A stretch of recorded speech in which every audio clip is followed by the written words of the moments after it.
Hey guys, I just wanted to do a quick update.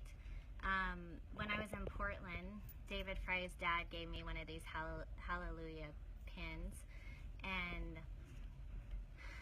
it's been sitting on top of my dresser today, and every time I walk by and look at it, I think about what that word actually means. I looked it up in the dictionary, and it says it's a shout of joy, praise, or gratitude. And I thought, how interesting. As many of you know, maybe some don't know, David Fry was was the last person that left the refuge, and he asked the FBI agents to say hallelujah, and then he would come out, or to say it with him. And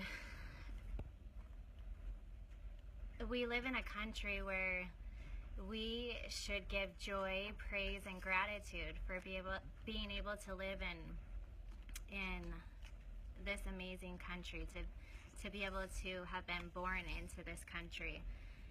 And it's disheartening to watch the things that are going on, and to watch our country gradually slip away.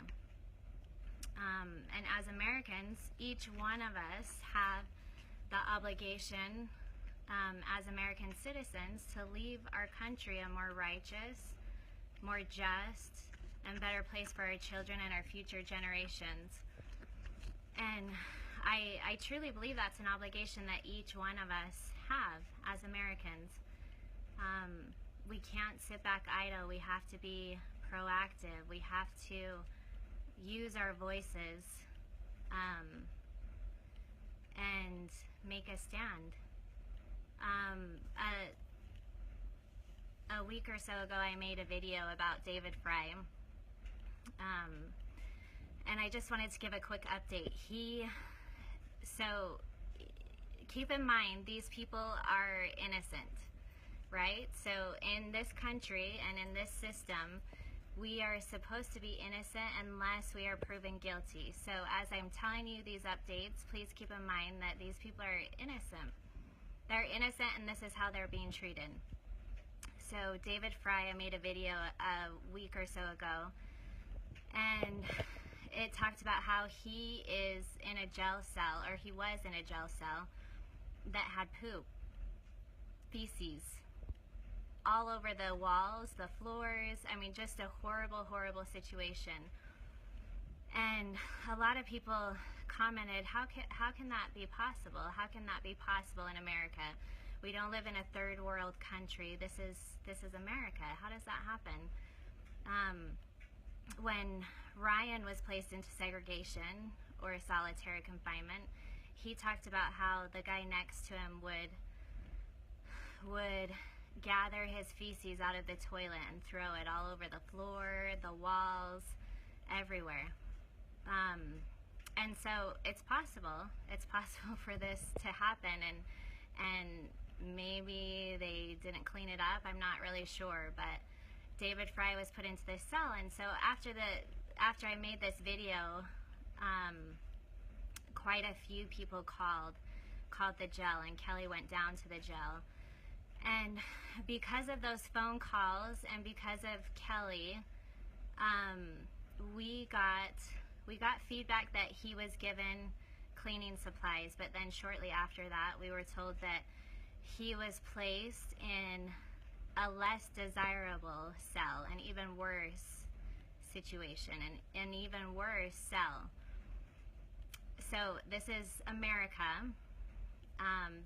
These are our jail cells here in America, and this is a person that's supposed to be treated as innocent unless he is proven guilty. And then, as many of you have read about Ammon's situation, there's an article going around. He is in the middle of trial right now. It's very important that he meets with his attorneys and that they continue to game plan for the rest of the trial that should be ending here pretty soon. And just to give you a little background, so, well, first of all, so he recently, something went on between a marshal and Ammon. He was trying to let his beautiful wife know that he loves her. I think he was sending an email or something like that. And one of the marshals ended up taking away the right to meet with his attorney. So instead of meeting together in a room, they now have to meet separated by either a glass or just a divider. So they can no longer meet together and game plan for the rest of his trial together in a room. Again, this is someone that is supposed to be innocent unless proven guilty.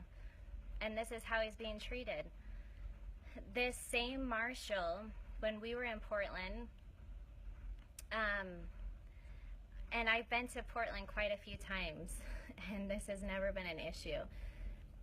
We have been, in the past, we've been allowed to leave and to go, or to come into the courtroom and to leave to use the restroom. It's never a lot.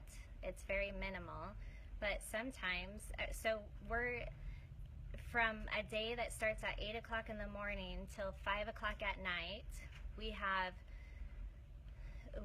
a 10-minute break before lunch. Lunch was usually about noon, and then a 10-minute break after lunch, a couple hours after. So from an 8 to 5 day, we are given 3 breaks during that whole day. We're not allowed to bring in water, and this marshal that took away Ammon's rights decided this last time that we were in Portland that we could no longer leave to go to the restroom. And he said if we did leave to go to the restroom, we would not be able to come back. So, this same marshal is the one who, it's all about power and control. It's about them showing their power and them controlling the situation. I honestly believe that when we were in Portland, it was amazing. Miracles were taking place. Ammon was touching many hearts. I truly believe that. I truly felt that. And I truly believe that this marshal knows that they're losing. They're losing this fight, and they are determined to control and to show their power for as long as possible. And again, these are people that are innocent unless proven guilty. This is America. These are people. Ammon has no criminal history. Ammon Bundy has no criminal history. In the police report, it says that he was so compliant, he was almost friendly. No criminal history, so compliant, he was almost friendly. And this person is not only denied pretrial release, but he also has spent many months in solitary and segregation. He's not in there right now, but throughout this whole ordeal, he's probably spent more time there than people that go out and kill people. And now, during trial, he has his right to meet with his attorney in a room has been taken away, right in the middle of trial. Keep in mind Ryan's right to meet with his attorney, or sorry, his standby counsel. Ryan actually represents himself. Before this was taken away as well. He was put in solitary or segregation right before trial and right at the beginning of trial.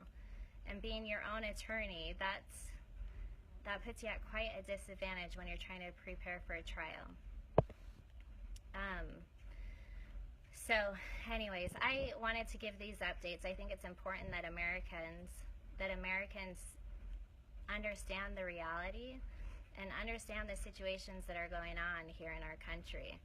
A lot of people, because the media refuses to share the truth and refuses to share the story, a lot of people don't even know. They don't understand what's going on.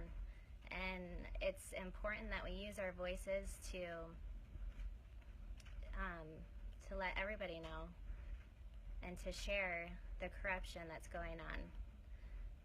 I truly do believe that in the face of impossible odds, people who love this country can change it. That together, all of us that love this country can change it as we stand peacefully together for this cause.